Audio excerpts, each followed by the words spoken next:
Hello dear student, आप language यहीं से स्टार्ट है। ए ग्रुप ऑफ, ज्यादा बड़ा बेस पॉइंट कुछ हो ही नहीं है।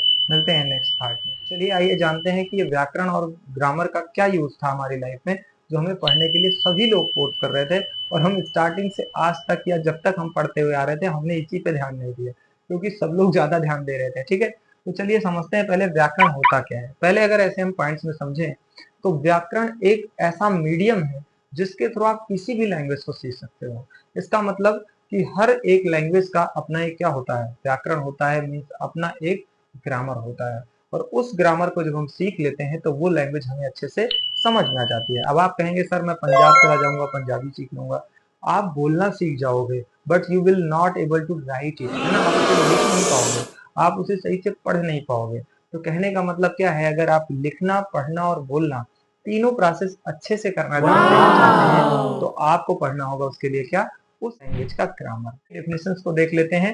वह शास्त्र जो हमें हिंदी भाषा को सही और शुद्ध रूप से बोलने, लिखने और समझने के नियमों का ज्ञान कराता है। यानी यहाँ से हमें कोई भी लैंग्वेज को अगर हमें पढ़ना है या फिर बोलना है या फिर लिखना है और या फिर समझना है, उससे फील लेना है, तो उस सब चीजों को हम किससे सीख पाएंगे, व्याकरण यानी ग्रामर से सीख पाएंगे। उसके बाद इसी में दिया हुआ है किसी भाषा के उन नियमों का समूह है जो हमें बताते हैं कि शब्दों को कैसे जोड़कर वाक्य बनाने हैं और वाक्यों को कैसे सही तरीके से बोलना है, लिखना है। तो इससे भी हम यही सीखते हैं कि कैसे हम लेटर्स को ऐड करेंगे, कैसे भाषा बनाएंगे, कैसे शब्दों को जोड़ेंगे और कैसे उनके शब्दों को आपस में जोड़कर एक वाक्य बनाएंगे। तो सारी चीजें हम कहाँ से सीखते हैं, व्याकरण से सीखते हैं, ग्रामर से। नहीं है कि English is a language, international language और बहुत इंपॉर्टेंट लैंग्वेज है। शायद इसीलिए घर वाले हमें स्टार्टिंग से बोल रहे थे कि हमें इंग्लिश का ग्रामर पढ़ना चाहिए। चलिए और समझ लेते हैं थोड़ा सा। ग्रामर क्या होता है, ग्रामर इज एन आर्ट जिसमें who teaches us writing, reading, speaking in any correct language. किसी भी भाषा में हमें क्या करना है, उसकी राइटिंग करना है। राइटिंग प्रोसेस बहुत जरूरी है। ठीक, उसके बाद रीडिंग करना है यानी कि पढ़ाई करनी है, उसको पढ़ना है। स्पीकिंग करना है यानी कि बोलना है। तो तीनों प्रोसेसेस के लिए हमें एक काम करना होगा, उसका क्या पढ़ना होगा, ग्रामर। क्या पढ़ना होगा, ग्रामर। अगर हमें ग्रामर तैयार है, प्रिपेयर्ड है, तो हम ये तीनों चीजों को आसानी से सीख पाएंगे। क्लियर है। तो अब आगे क्या है, इट डिटरमाइन। डिटरमाइन का मतलब क्या होता है, निश्चित करना। पॉइंट समझ में आ गया कि डिटरमाइन का मतलब क्या होता है, निश्चित करना। हाउ वर्ड्स कंबाइन, कि शब्द कैसे जुड़ते हैं। टू क्रिएट मीनिंगफुल, जिससे एक अर्थ बाहर आए, अर्थपूर्ण चीज बाहर आए। एंड अंडरस्टैंडेबल कम्युनिकेशन, और समझने योग्य विचार आए, है ना। In both writing and speaking, चाहे वो हम राइट कर रहे हो चाहे स्पीक कर रहे हो। यानी कि अगर हमें लैंग्वेज सीखनी है, the most important fact and thing is that grammar of that language, है ना, या रिलेटेड टू दैट लैंग्वेज। उसका ग्रामर पढ़ ले, हम बहुत कुछ उसके बारे में सीख जाएंगे, या कहें पूरी तरह से स्ट्रक्चर ही समझ लेंगे उस लैंग्वेज का। क्लियर। तो चलिए आगे देखते हैं कि और भी क्या चीजें हैं जो बेस हैं ग्रामर के, क्या हमने उनको पढ़ा है या फिर हमें भी पढ़ना जरूरी है। तो चलिए देखते हैं। देखिए, कोई भी ग्रामर को अगर हमें स्टार्ट करना है, क्या करना है, ग्रामर को हमें स्टार्ट करना है, तो सबसे पहले हमें क्या पढ़ना पड़ेगा, एक वर्ड का ध्यान देना होगा जिसका नाम क्या है, लेटर। अब ये लेटर क्या होता है, देखो स्टार्टिंग से हम इंग्लिश को जब पढ़ना स्टार्ट किए थे तो हमें क्या बोला गया कि बेटा ए टू जेड तैयार कर लो। क्या तैयार कर लो, ए टू जेड। और ए टू जेड हम क्या राइट करते थे, 26 लेटर राइट करते थे, और उन्हीं के capital letter, small letter, third letter, fourth letter, बहुत सारे मेथड सिखाए गए। तो वो क्या था, राइटिंग मेथड था। ठीक है ना। स्टार्टिंग से रीडिंग करवाई गई, A for apple, B for ball. तो देखो तीनों प्रोसेस समझाए जा रहे थे, राइट भी करवाया जा रहा था, स्पीकिंग भी करवाई जा रही थी और रीडिंग भी करवाई जा रही थी। तो हम तो स्टार्टिंग से ही ग्रामर पढ़ रहे थे लेकिन फील नहीं था कि हम ग्रामर पढ़ रहे हैं। ठीक है। तो ग्रामर को समझ में आ रहा है कि आपने पढ़ रखा है इसके बारे में बहुत सी चीज, अब तो अच्छा लग रहा होगा कि सर हम तो पढ़े हैं इसके बारे में ना। अब ये जो 26 लेटर थे, इनको आप जब आगे बढ़ते हैं तो क्या करते हैं, दो पार्ट्स में पढ़ते हैं। एक क्या पढ़ते हैं, कॉन्सोनेंट्स। एक क्या पढ़ते हैं, कॉन्सोनेंट्स। और एक क्या पढ़ते हैं आप, वॉवेल्स। क्या पढ़ते हैं, वॉवेल्स। कॉन्सोनेंट्स क्या होते हैं, वॉवेल क्या होते हैं, वॉवेल को हम बोलते हैं हिंदी में स्वर, और कॉन्सोनेंट को हम हिंदी में बोलते हैं क्या, व्यंजन। ठीक है। तो अब इनको समझते हैं। आप जानते हो कि जो वॉवेल्स होते हैं हिंदी में आ से आह तक आप किसके लिए यूज करते थे, मात्राओं के लिए यूज करते थे। सेम वैसे ही इंग्लिश में जो मात्राएं होती हैं वो ए, ई, IOU होती है। जैसे ही मैं ये कॉन्सेप्ट यूज करूंगा, जो बड़े स्टूडेंट्स पढ़ रहे होंगे उनके माइंड में आएगा, अरे सर हम लोग आर को तो वाई को भी तो यूज करते हैं, किसके लिए, स्पीकिंग में पढ़ने में आता है। जैसे हमने क्या लिख दिया, फ्राई, तो आप कहेंगे सर इसमें तो कोई वॉवेल नहीं है, क्राई इसमें तो कोई वॉवेल नहीं है, फ्लाई इसमें तो कोई वॉवेल नहीं है। तो these are the exceptions for the English language. एक तरह से बोल दें कि इसका भी यूज एज अ वॉवेल होता है इंग्लिश में, ठीक है, बहुत जगह पे। जैसे रिदम्स होता है ना, तो बहुत सारे ऐसे वर्ड्स हैं जिनमें वाई यूज करके आप स्टडी करते हैं उनकी, ठीक। कॉन्सोनेंट जब आया तो कॉन्सोनेंट टोटल कितने हो गए, 5 वॉवेल्स निकलने के बाद 26 लेटर्स में से बचा कितना, 21। ऐसे आप माइनस कर लेंगे ना, मैथ तो आती होगी।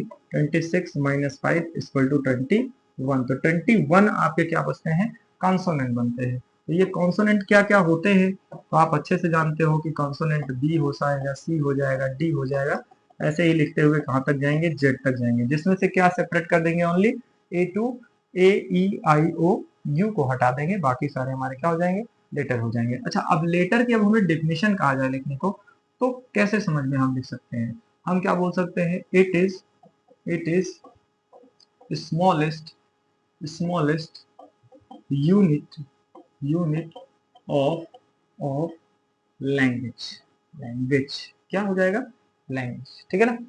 अब पॉइंट क्या हो गया कि ये क्या है, किसी भी लैंग्वेज की स्मॉलेस्ट यूनिट, यानी कि लैंग्वेज यहीं से स्टार्ट होगी। अगर हमने लेटर नहीं पढ़ा है तो हमें लैंग्वेज सही से नहीं आएगी।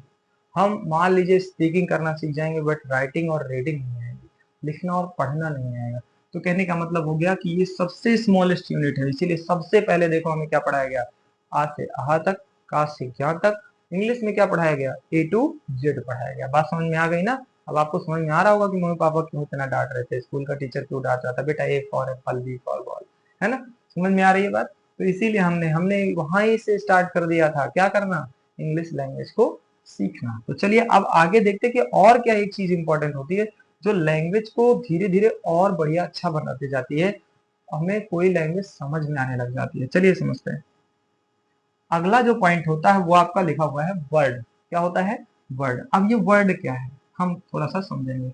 हमने बोला बी ए टी, हमने क्या बोला, बी ए टी बैट। हमने बोला सी ए टी, आपने बोला सर कैट। हमने बोला डी ओ जी, आपने बोला डॉग। हमने बोला एम ए एन, आपने बोला मैन, ठीक है। अब इनकी मीनिंग होती है, मैन का मतलब क्या होता है, आदमी। क्या होता है, आदमी। अब आप इसकी मीनिंग लिखेंगे, क्या हो जाएगा, आदमी। अब कोई भी बोलेगा मैन तो आपके माइंड में आएगा कि ये कोई लिविंग बीइंग है, आदमी है, ठीक है। अब कैट, कैट का मतलब क्या होता है, बिल्ली। बिल्ली तो मैं नहीं बना पाऊंगा, तो इसको हम क्या बोलते हैं, बिल्ली। और ये बिल्ली कोई क्या है, जानवर है ना। ऐसे करके होती है ना, पंजे होते हैं इसकी, ठीक। तो ये बिल्ली है, मान लो ये बिल्ली है, ठीक। तो बिल्ली आपके माइंड में आ गया कैट का नाम लेते ही, है ना। तो फीलिंग आई कि नहीं आई, या आप समझ गए कि नहीं समझ गए। बैट का नाम लेते ही आपके दिमाग में आ गया कि हमारे बल्ले की बात हो रही है। किसकी बात हो रही है, बल्ले की बात हो रही है ना। ये एडिडॉस कंपनी का बल्ला है, ठीक है। जिसको चाहिए होगा वहां में बताइएगा, ठीक।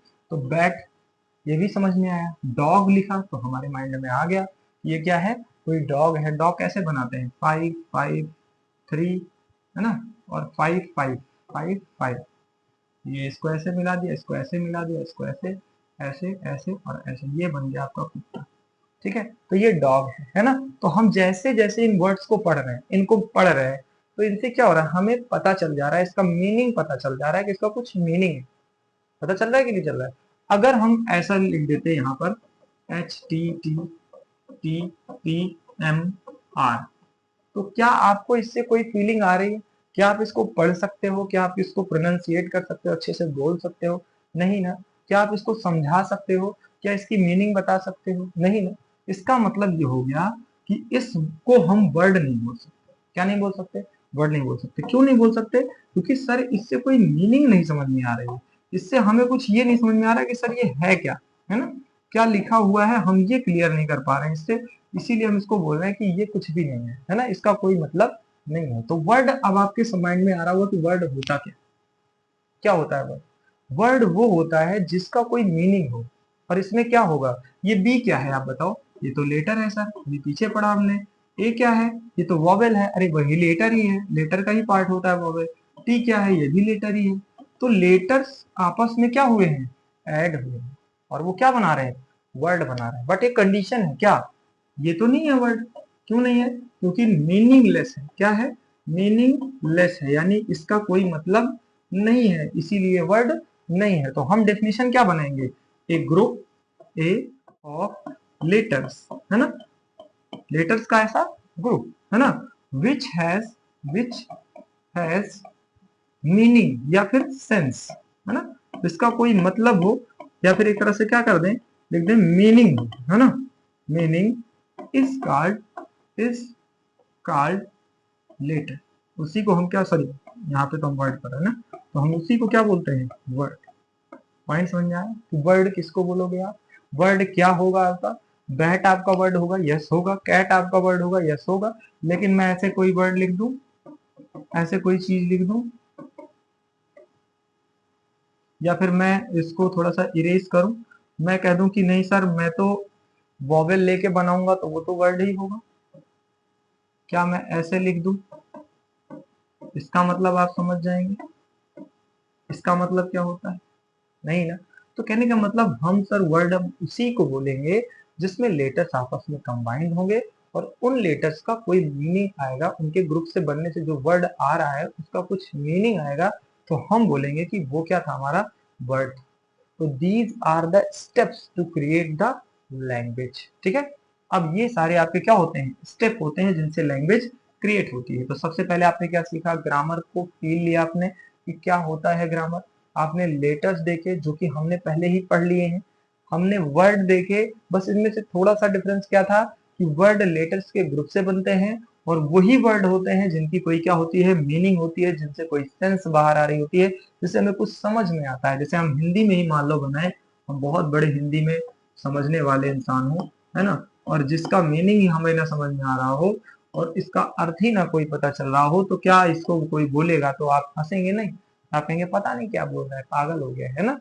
तो कहने का मतलब क्या है? उसका मीनिंग आना चाहिए, तभी आप उसे क्या बोलेंगे? वर्ड बोलेंगे। क्लियर है? तो यहाँ तक हमने इसको समझ लिया है। अब हम जो स्टार्ट पढ़ने वाले हैं आगे चल के, उसमें क्या पढ़ने वाले हैं?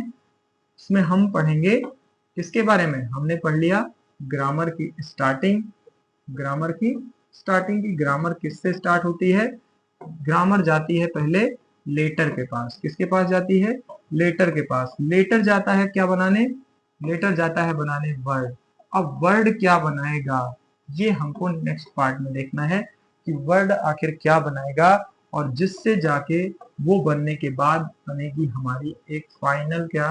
लैंग्वेज। ठीक है, तो मिलते हैं नेक्स्ट पार्ट में। वीडियो कैसे लगा आपको कमेंट बॉक्स में बताना है। ये पॉइंट आपको समझ में आए कि नहीं आए? अब आपको क्या लग रहा है, ग्रामर इजी है या बहुत हार्ड है? आपने 26 लेटर यानी कि बेस पॉइंट तो ग्रामर का पकड़ के रखा है ना, इससे ज्यादा बड़ा बेस पॉइंट कुछ हो ही नहीं सकता। तो आपको पॉइंट क्लियर है, बस आपको स्टार्टिंग से अच्छे से इसको समझते हुए चलना है। तो समझ में आ गई बात? हमने दो पार्ट पढ़ लिए, कहने का मतलब KGF 1 देख लिया, KGF 2 देख लिया, फाइनल KGF 3 की बारी है। मिलते हैं नेक्स्ट पार्ट में, ठीक है? तब तक के लिए वीडियो को देखते रहिए, अपने दोस्तों को, अपने फ्रेंड्स को बताइए, और समझें, जिससे उनके ग्रामर जो सर पे एक बर्डन बना हुआ है वो भी खत्म हो जाए।